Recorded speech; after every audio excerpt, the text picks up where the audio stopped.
Howdy gamers, Old Gamer Guy here. Welcome to another Stellaris Console Edition video. It is the year 2275 and I think this is video number 25 or maybe 24, somewhere in there, of this series here.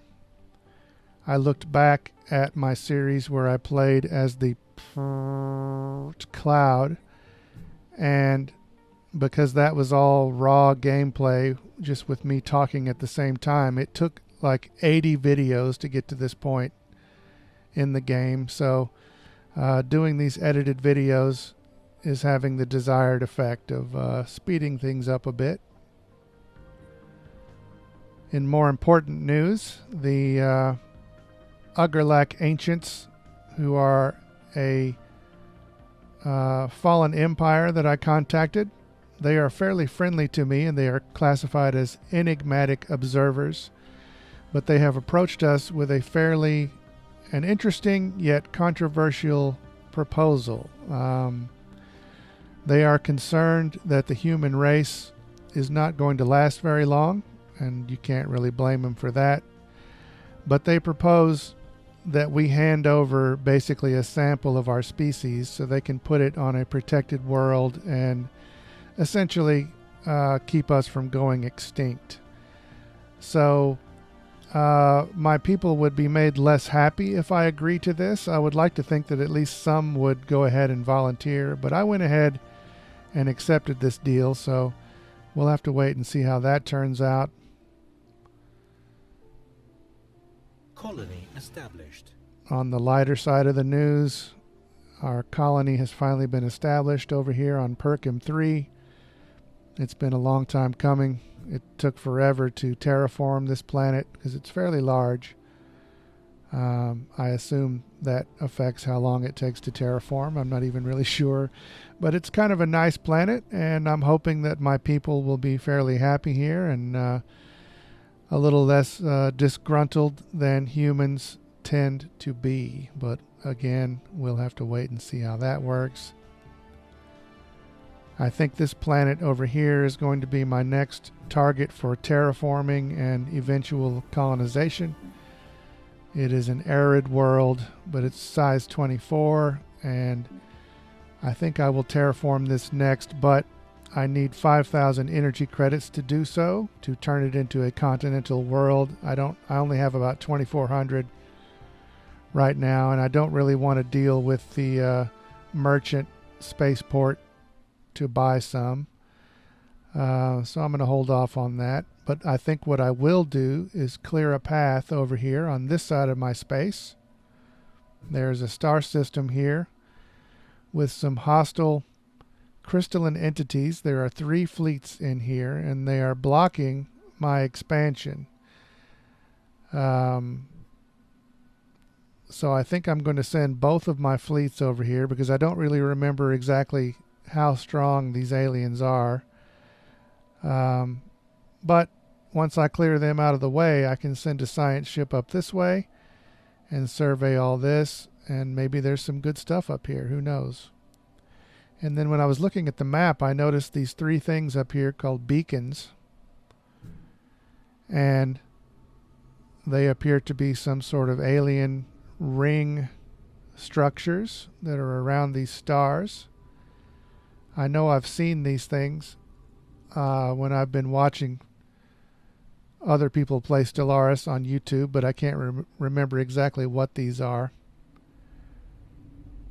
But those first 2 appear to be in relatively good shape, while this third one is kind of busted up. But these things aren't anywhere near me, and so I'm probably not going to be able to do anything with them anyway. I just thought it was interesting. So here I am taking one of my fleets and beginning to move it toward the crystalline entities. Oh, but hold everything. There's been an earthquake on my new planet.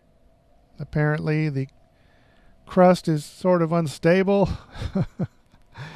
It was too good to be true. And so happiness on that planet has dropped for the time being. Now here I am moving my other fleet toward the crystalline entities. And there's been another update from the earthquake aftermath. A sinkhole has appeared. Luckily, I have barely begun to colonize this planet, so there's nothing on it. Otherwise, if there had been people on this space here, they would have been lost, I assume. And I don't have the technology to fill in the sinkhole just yet, subterranean colonization, but so here we go. My second fleet is finally arriving, getting in position. It took about a year for them to get here, so I'm kind of nervous that they're so far away from their system that they've sort of been protecting.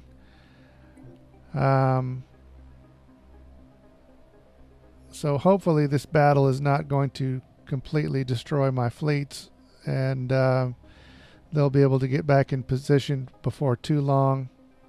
Neither fleet is close enough to see what's going on in this system. I was hoping we'd at least get some kind of tactical information out of having them in the next system over, but no such luck. So I'm moving both fleets over here near the edge, and we'll see what sort of tactical situation this is. I tend to play very cautiously, and this is no exception, because as it turns out, these are three very weak, relatively weak fleets here. I probably could have just, well, definitely could have just sent one fleet over here, so I didn't have to clear, I didn't have to bring that one fleet clear across my space and make them travel for a year to get here, but whatever, they're here, so they might as well have a little fun, shoot some aliens. I sent one fleet to attack one group, another fleet to attack the other, but it appears when I unpause this that they both just end up attacking the same group first. Well, I guess, well, I don't know if that's the crystalline entity shooting at me or me shooting at them, but now I'm definitely shooting at them. And there you go. One of the groups has already been wiped out. There goes the other group. And there goes the last group. So now I have cleared a path. We can now expand some more. There is some debris out here to be researched. So I'm going to go ahead and end this video right here. And we will pick it up right here in the next video and do some exploration with one of our science ships out beyond this point. But for now, thanks very, very much for watching.